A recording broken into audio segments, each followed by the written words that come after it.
Hello everyone, study with Linu में आपका स्वागत है। I hope you all are doing well. हम डिस्कस कर रहे हैं स्ट्रक्चर ऑफ एटम। ये चैप्टर जो है काफ़ी पोर्शन हमने इसका कंप्लीट कर लिया है। जैसे प्रीवियस वीडियोस नहीं देखी हमारे चैनल पे विजिट करके देख सकते हैं। ये कम्प्लीटली एनसीईआरटी सीबीएसई बेस्ड है और इसकी सारी वीडियोज़ की जो PDF है वो मिल जाएगी आपको हमारे Telegram channel study with Linu में। काफ़ी मेहनत लगती है इन वीडियोज़ को बनाने के लिए, so I hope you like, share and subscribe. Discuss करते हैं आज का जो टॉपिक है। उससे पहले हम डिस्कस करेंगे क्वेश्चन यहाँ पे जो हमें दिया गया है। क्वेश्चन है हमारा, what is the number of orbitals associated with the principal quantum number n। हमें यहाँ पे बताने हैं नंबर ऑफ ऑर्बिटल्स के बारे में और यहाँ पे हमें गिवन है क्या, हमें गिवन है यहाँ पे आपका प्रिंसिपल क्वांटम नंबर जिसकी वैल्यू है आपकी n = 3।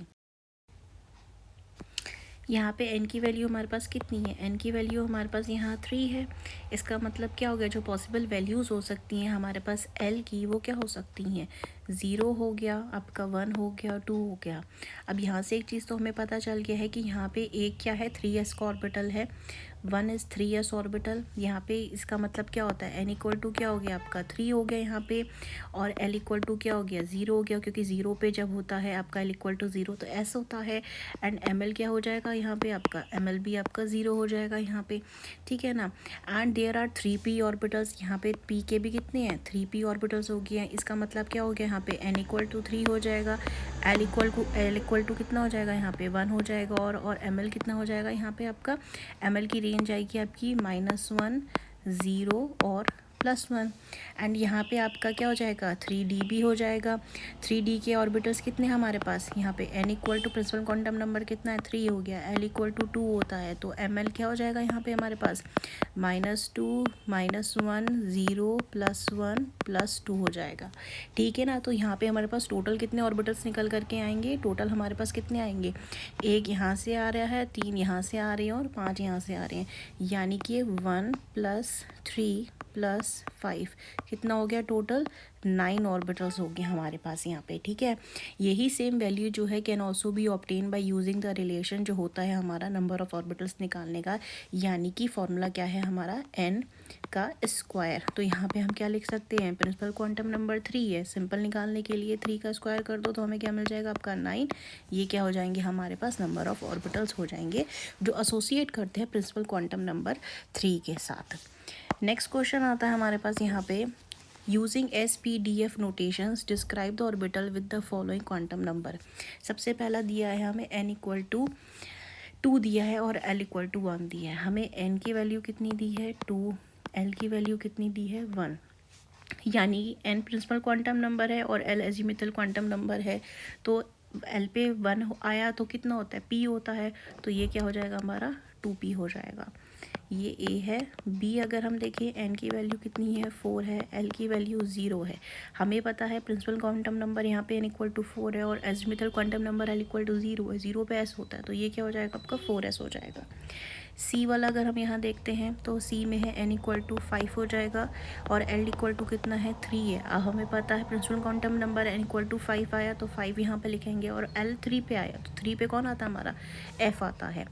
नेक्स्ट आता है हमारे पास d, n = 3 है, l = 2 है, तो यहाँ पे क्या हो जाएगा हमारे पास 3 और 2 पे कौन आता है p आता है हमारे पास। ये है ना हमारे पास सीरीज़ 0, 1, 2, 3, तो 0, p, d, f and so on.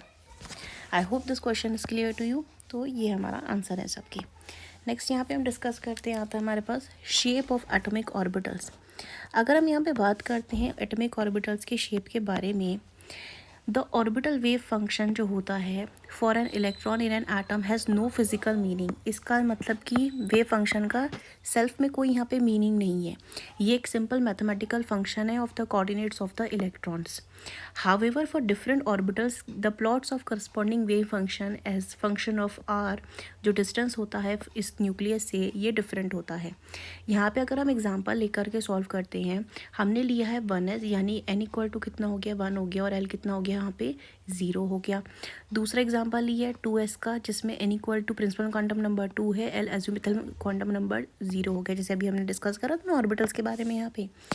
तो यहाँ पे हमसे क्या क्या कह रहे हैं, according to the German physicist Max Born, जो स्क्वायर होता है वेव फंक्शन का, ये at a point given gives the probability density of the electrons, यानी कि ये वर्क फंक्शन का जो स्क्वायर होता है ये हमें किसके बारे में बताता है, ये हमें बताता है डेंसिटी ऑफ इलेक्ट्रॉन के बारे में at a point. Variation of work function square has a function of r for 1s and 2s orbitals, ये हमें दिया गया है आपका फिगर 2.12 में। डिस्कस करते हैं इन कर्व्स के बारे में। यहाँ पे जो आपका कर्व्स दिए रखे हैं वो दे रखे हैं किसके, 1s के और 2s के कर्व्स डिस्कस किए हैं। It may be noted that for 1s orbital जो प्रोबेबिलिटी डेंसिटी की है इस maximum at the nucleus and decrease करती है शार्पली एज हम मूव करते हैं इससे। यहाँ पे देखें तो ये मैक्सिमम जा रही है ना डेंसिटी न्यूक्लियस के पास, और धीरे धीरे क्या हो रही है आपकी, रिड्यूस होती जा रही है अवेज जब ये न्यूक्लियस से जाता है तो।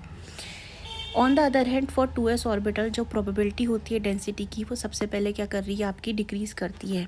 यहाँ पे आपकी डेंसिटी डिक्रीज़ कर रही है, डिक्रीज़ करने के density decreases sharply to the zero, ये ज़ीरो पे आकर के बिल्कुल गिर जा रही है, यहाँ पे ज़ीरो से टच कर जा रही है, और उसके बाद फिर ये देखो थोड़ा सा राइज करना शुरू कर देती है, it starts rising again and after reaching small maxima decrease करती है अगेन और अप्रोच करती है ज़ीरो को as the value of the r increases. ये यहाँ से the region where this probability density function करती है रिड्यूस टू ज़ीरो, इसको हम क्या बोलते हैं, नोडल सरफेस बोलते हैं या सिंपली नोड बोलते हैं। In general it has been found that जो ns ऑर्बिटल होता है इसका n-1 नोड होता है, that is the number of nodes जो इंक्रीज करते हैं with increase of principal quantum number n। Other words में अगर यहाँ डिस्कस करें तो जो नंबर ऑफ़ नोड्स हैं 2s के लिए वो कितना रह जाएगा आपका, 1 हो जाएगा, ठीक है ना। और अगर यहाँ बात करते हैं हम 3s के लिए बात करें तो वो कितना हो जाएगा, 2 हो जाएगा, क्योंकि n-1 है ना। यहाँ पे अगर हम 2s की बात कर रहे हैं तो ये 2 है ना, ये n तो 2-1 कितना हो जाएगा, 1 ही तो होगा ना यहाँ पे। दिस प्रोबेबिलिटी डेंसिटी वेरिएशन को हम विजुअलाइज कर सकते हैं in terms of charge cloud के। दीज फिगर्स जो हमें नीचे डायग्राम दिए गए हैं यहाँ डिस्कस करते हैं इनको। Density of dots in these diagram, the density of dots जो है इन द रीजन रिप्रेजेंट करते हैं इलेक्ट्रॉन क्राउड की, यहाँ पे probability density in this region यहाँ पे दे रखे हैं जो आपके। बाउंड्री सरफेस डायग्राम जो है हमारा constant probability density for different orbitals देता है, एक फेयरली गुड रिप्रेजेंटेशन उनकी शेप के बारे में बताता है ऑर्बिटल्स के। इन दिस रिप्रेजेंटेशन एक बाउंड्री सरफेस जो होती है और contour surface is drawn in the space for an orbital on which the value probability of density work function का स्क्वायर जो होता है वो कांस्टेंट है। इन प्रिंसिपल में सच बाउंड्री सरफेस जो होती हैं पॉसिबल है, हावेवर फॉर गिवन ऑर्बिटल के लिए on that boundary surface diagram of constant probability density जो होता है is taken to be a good representation of the shape. अगर हमें बताना होता है किसी भी ऑर्बिटल का, क्योंकि ये इनक्लोज करके हमें बताता है उसके रीजन के वॉल्यूम के बारे में, और यहाँ पे जो फाइंडिंग होती है इलेक्ट्रॉन की वेरी हाई होती है, हम कह सकते हैं कि 90% फाउंडिंग होती है यहाँ पे इलेक्ट्रॉन की हमें मिलने की। ये बाउंड्री सरफेस डायग्राम दे रखी है हमें 1s का और 2s का दे रखा है यहाँ पे। अब एक क्वेश्चन यहाँ पे अराइज होता है कि why do we not draw boundary surface diagram, हम ये डायग्राम क्यों ड्रॉ करते हैं एक्सप्लेन करने के लिए, ये क्यों नहीं एक्सप्लेन करने के लिए ड्रॉ करते हैं। तो इसका मतलब यहाँ पे ये होता है कि जो प्रोबेबिलिटी डेंसिटी होती है वर्क फंक्शन स्क्वायर की has always some value, however small क्यों ना हो ये, at a finite distance from the nucleus it is therefore not possible to draw boundary surface diagram of rigid size जिसमें कि probability of finding the electron 100% हो। Boundary surface diagram में जो होता है एक एस ऑर्बिटल के लिए एक्चुअली ये स्फीयर शेप, यानी कि ऐसे शेप का होता है जैसे यहाँ दिखाया हुआ है। स्फीयर शेप सेंटर्ड होता है इसमें न्यूक्लियस अंदर, 2 डायमेंशंस। दिस स्फीयर जो होता है looks like a circle, enclose करता है रीजन को जिसमें प्रोबेबिलिटी होती है फाइंडिंग करने की इलेक्ट्रॉन की 90%। दस हम देख सकते हैं यहाँ पे कह सकते हैं कि 1s और 2s ऑर्बिटल जो होते हैं वो स्फेरिकल शेप के होते हैं। इन रियलिटी में अगर हम देखें तो s ऑर्बिटल्स जो होते हैं स्फेरिकल होते हैं सिमेट्री में, दैट इज़ जो प्रोबेबिलिटी होती है फाइंड करने की इलेक्ट्रॉन को वो हर एक जगह पे सेम ही मिलेगी आपको, सब जगह पे इलेक्ट्रॉन की मिलने की क्या हो जाती है, प्रोबेबिलिटी मिल जाती है। It is also observe that जो साइज़ होता है इस ऑर्बिटल का वो इंक्रीज़ करता है जब इंक्रीज़ होता है एन यानी प्रिंसिपल क्वांटम नंबर। तो अगर यहाँ पे हम बात करें तो ये क्या आपका सबसे बड़ा साइज़ यहाँ पे एस का किसका होगा, 4s का होगा, फिर 3s होगा, फिर 2s होगा, फिर 1s होगा। एंड जो इलेक्ट्रॉन होते हैं ये लोकेट करते हैं further away from the nucleus जैसे जैसे प्रिंसिपल क्वांटम नंबर बढ़ता जाएगा, यानी कि जैसे कि एन की वैल्यू जो होगी आपकी इंक्रीज़ होगी वैसे वैसे यहाँ पे क्या हो जाएगा आपका जो इलेक्ट्रॉन और न्यूक्लियस का डिस्टेंस है ये भी क्या होता जाएगा आपका बढ़ता जाएगा। Boundary surface diagram for the 2p orbitals में एल क्या हो जाएगा, यहाँ पे p आ गया ना, तो l इक्वल टू 1 होगा। ये दे रखा है आपका यहाँ पे। इस डायग्राम में जो न्यूक्लियस है is at the origin here, unlike s orbital के जैसे नहीं, boundary surface diagram are not spherical. यहाँ पे क्या हो जाते हैं, हर एक p ऑर्बिटल जो होता है कंसिस्ट करता है 2 लोब्स को, either side of the plane होता है जो पास करते हैं आपके न्यूक्लियस से। जो प्रोबेबिलिटी डेंसिटी होती है या डेंसिटी फंक्शन होता है is 0 on the plane where जो 2 लोब्स टच करते हैं एक दूसरे को। Size, shape and energy of इन तीनों लोब्स का क्या होता है, आइडेंटिकल होता है, जैसे यहाँ पे हमें दिखा रखे हैं ये तीनों का। They differ however in the way the lobes are oriented, since lobes जो होते हैं कंसिडर करते हैं कि ये लाई करते हैं एक्स वाई और जेड एक्सेस में, they are given the designation 2px 2py और 2pz। ये यहाँ पे क्या है आपका 2px है, 2py है और ये 2pz है। It should be understand that however that there is no simple relation between the values of ml -1 0 और +1 एंड द डायरेक्शन। इन दोनों में यहाँ पे आपस में कोई रिलेशन नहीं है। For the purpose, it is sufficient to remember that because there are 3 possible values of ml, there are therefore 3 p orbitals whose axes are mutually perpendicular। यहाँ पे देख सकते हैं ना, इनकी एक्सेस क्या है, परपेंडिकुलर है एक दूसरे से। Like S orbital, P orbital का भी साइज़ क्या करता है, इंक्रीज़ करता है और एनर्जी भी इंक्रीज़ करती है जब प्रिंसिपल क्वांटम नंबर बढ़ता है। तो हम यहाँ कह सकते हैं अगर ऑर्डर में 4p की एनर्जी और साइज़ बढ़ा है 3p से, 3p का साइज़ एनर्जी बढ़ा है 2p से।